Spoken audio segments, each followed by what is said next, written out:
Už je to 5 dní, čo mám takéto krátke vlasy a je to veľmi zaujímavý pocit, pretože doteraz vlasy boli veľkou súčasťou mňa, toho, kým som, že som žena, a vždy som mala polodlhé vlasy alebo krátke vlasy po plecia, ktoré sa spájali s Laurou Olivierovou, ktorá bola súčasťou seriálu Saint-Tropez, ktorý som ako dieťa pozerala. Bola lekárka, mala krátke vlasy a tak ma vždy väčšinou rodičia a rodina označili, že som ako Laura Olivierová.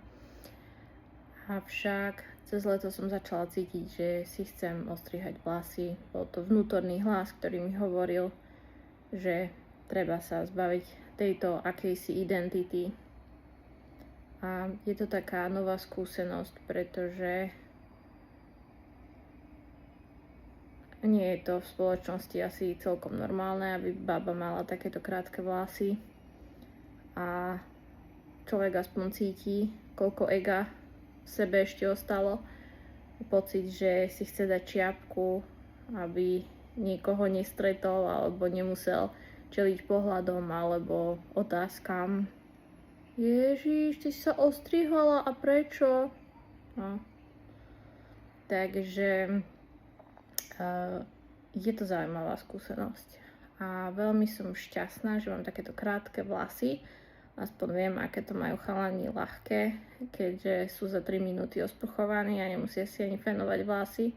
Zatiaľ, čo my ženy premýšľame nad tým, či si umieme vlasy, či použijeme taký kondicionér, či ho necháme pôsobiť a potom ako si rozčeseme vlasy a ako využijeme fén, či budeme mať suché vlasy, suché končeky.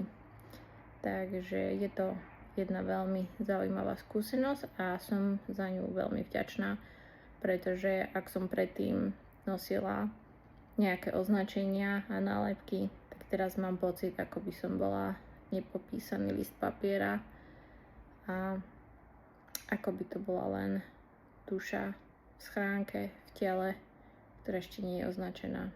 Takže tak, taká je moja skúsenosť.